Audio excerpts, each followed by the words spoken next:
হয়ে গেছে। এরপর পটলগুলো আমি ভালোভাবে ভাজা করে নেব।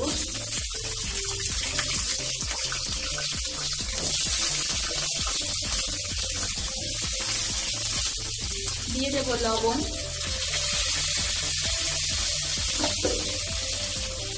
দিয়ে দেব হলুদ গুঁড়ো। ভালোভাবে নাড়াচাড়া করে পটলগুলোকে ভাজা করে নেব।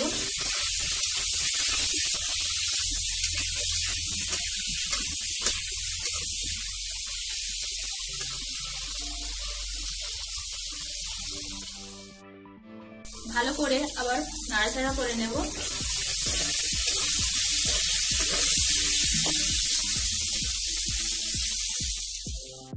পটলগুলো আমার ভালোভাবে ভাজা হয়ে গেছে। এরপর আমি নামিয়ে নেব একটি পাত্রে।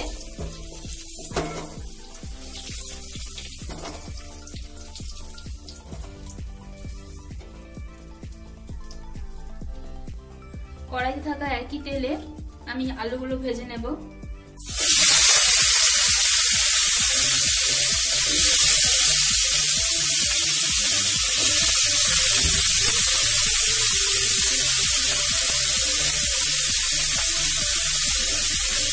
দিয়ে দেব লবণ,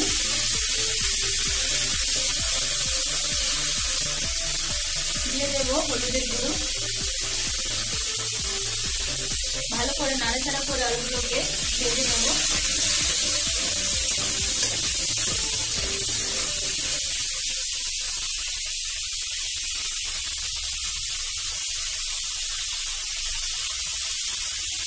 ভালো করে নাড়াচাড়া করে নেব।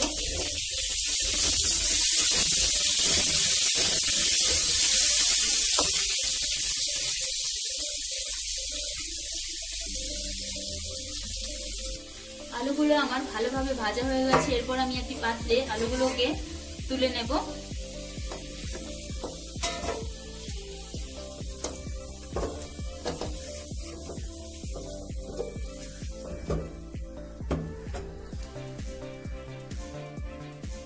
একই কড়াইয়ে আমি আরেকটু তেল অ্যাড করে দেব।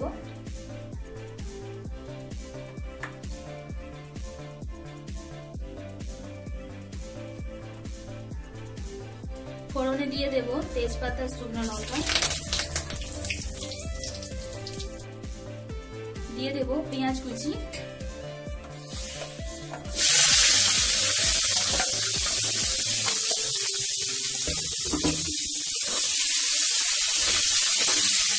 পেঁয়াজটাকে আমি লাল লাল করে ভাজা করে নেব।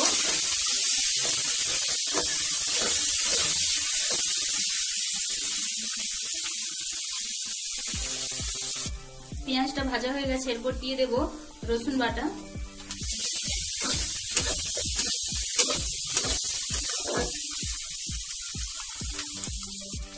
এরপর দিয়ে দেব আদা বাটা,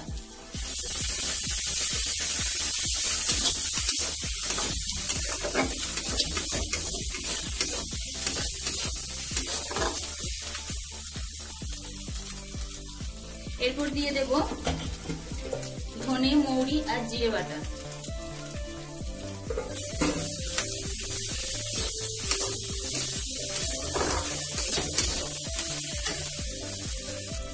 এরপর আমি অল্প করে জল দিয়ে দেব।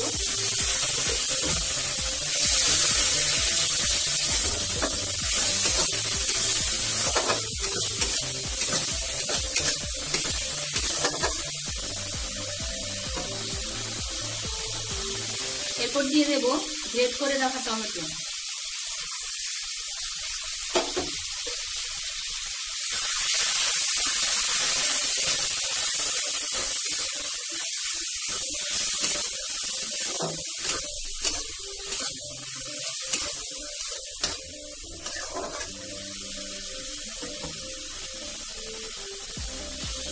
দিয়ে দেব হলুদ গুঁড়ো,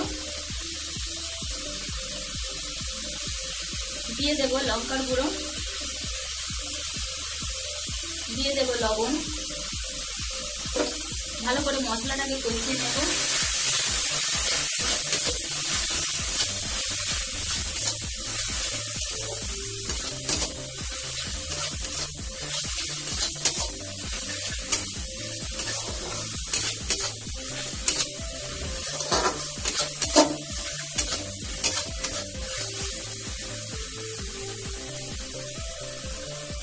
মশলার গা দিয়ে তেল ছেড়ে গেছে, আমার মশলাটা ভালোভাবে কষানো হয়ে গেছে। এরপর দিয়ে দেবো ভেজে রাখা আলু।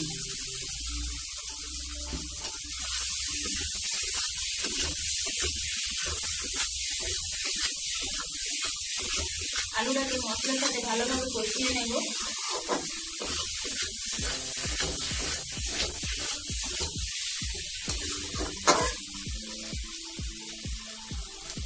এরপর দিয়ে দেবো ভেজে রাখা পটল।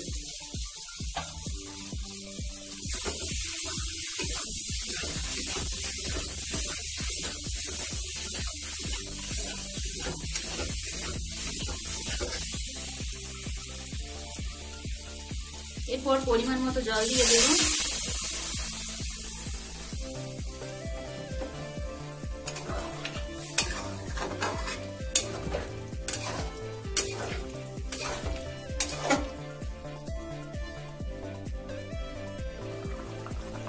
তরকারিটা আমার ফুটে গেছে। আপনারা এইভাবে বাড়িতে রান্না করবেন, ভালো লাগবে খেতে। রুটি ভাত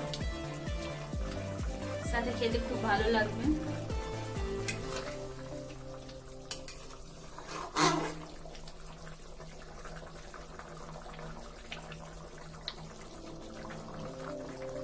এখানে আমার পটলের রেসিপিটা একদম হয়ে গেছে। এরপর আমি একটি পাত্রে নামিয়ে নেব। আমি এখানে একটি পাত্রে পটলের রেসিপিটা নামিয়ে নিয়েছি। আপনাদের যদি এই রেসিপিটা আপনাদের ভালো লেগে থাকে আমার চ্যানেলটিকে প্লিজ সাবস্ক্রাইব করে দেবেন, লাইক করবেন, শেয়ার করবেন এবং কিছু জানার থাকলে কমেন্ট করবেন। আজকের মতো বিদায় নিলাম। আমি আবার অন্য কোনো নিত্য নতুন ভিডিও নিয়ে আপনাদের কাছে আসবো।